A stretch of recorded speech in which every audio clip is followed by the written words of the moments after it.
Good morning, students.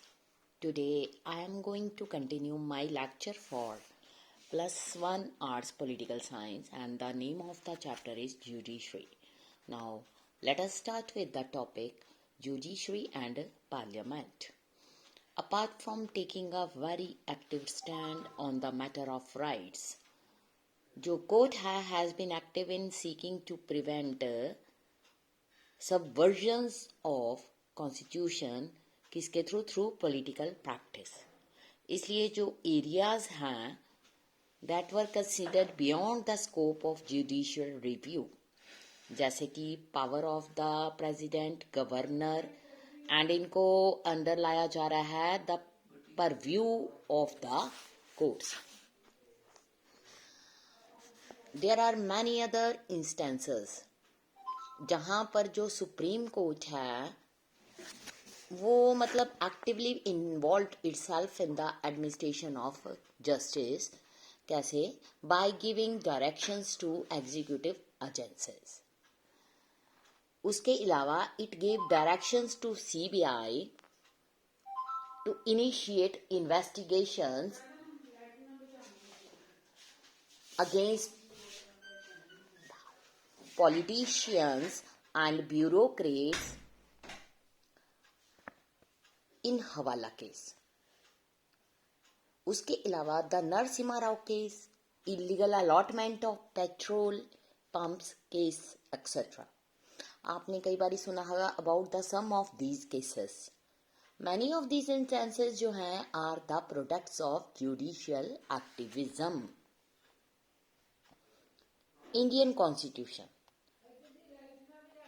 Indian constitution जो है based on delicate principle of limited separation of powers and check and balances.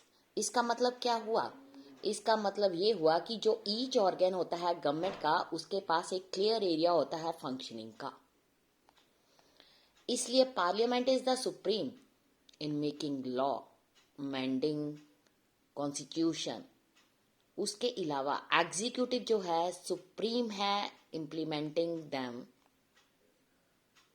उसके अलावा जो laws हैं have been made are in उसके implementing them while the judiciary is supreme in setting.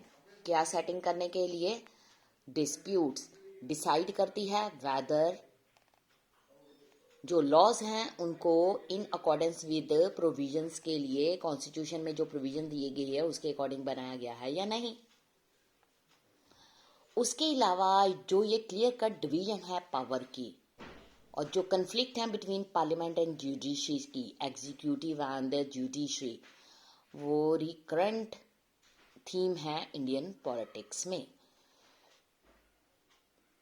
We have already mention the differences जो कि emerge हुए हैं between parliament and judiciary. किसको लेकर? Over the right to property. And parliament जो power है to amend the constitution. Let us recapitulate that briefly. Immediately after the implementation of constitution began, controversy arise हुई over the parliament's power. किसके लिए? To restrict the right to the property. जो parliament है wanted some restrictions on the right to hold property so that जो land reforms हैं could be implemented. जो court है held किया उसने parliament can not thus restrict fundamental rights. उसके अलावा पार्लियामेंट ने ट्राई किया amend the constitution, but court ने ये कहा इवन थ्रू द अमेंडमेंट जो फंडामेंटल राइट है कैन नॉट बी अब्रिज्ड.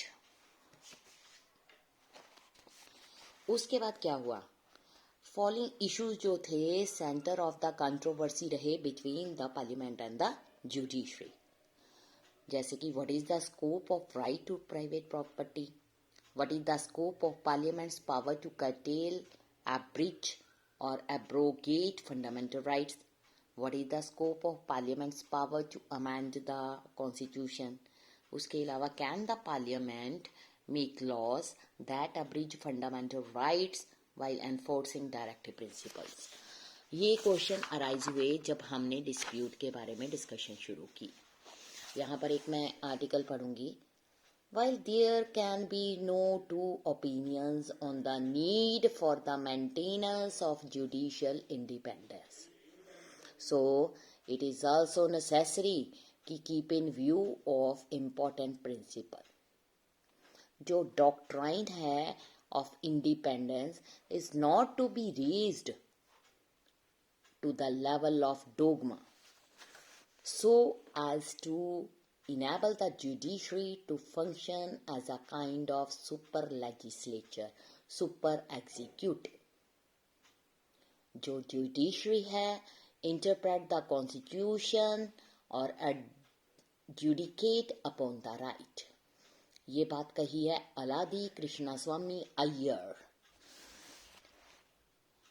पीरियड जो है 1967 से लेके 1973, ये पीरियड हमारा कंट्रोवर्सी का रहा. बहुत ज़्यादा सीरियस कंट्रोवर्सी थी.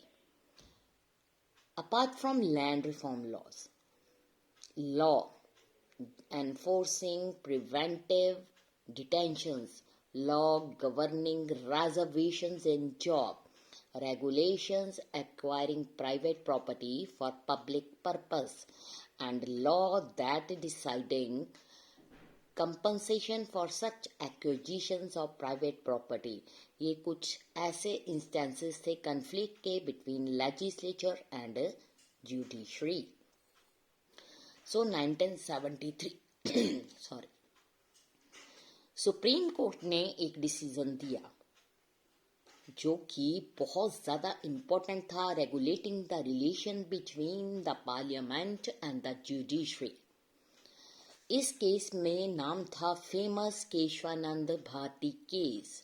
इस केस में कोर्ट जो है रूल किया that there is a basic structure of constitution and nobody, not even the parliament जो है through amendment can violate the basic structure. So जो कोर्ट है उसने दो और इम्पोर्टेंट थिंग्स की. First, it said that right to property that disputed issue was not the basic structure. ठीक है, therefore it could be suitably abridged. Secondly, court ने ये भी कहा कि reserve to itself the right to decide whether various matters जो हैं are the part of basic structure of constitution. जो ये केस था perhaps the best example था how judiciary uses power to interpret the constitution. मतलब constitution में जो laws, fundamental rights एक बार मेंशन कर दिए जाएं उनको ख़त्म नहीं किया जाता, बट उसमें कुछ चेंजेस कर दिए जाते हैं और उन चेंजेस को हम अमेंडमेंट का नाम देते हैं. तो जुडिशरी का ने ये भी कहा कि पार्लियामेंट इसमें किसी तरह की कोई भी अमेंडमेंट नहीं कर सकता. ये आज का टॉपिक यहीं तक. नेक्स्ट हम कल स्टार्ट करेंगे. Thank you students.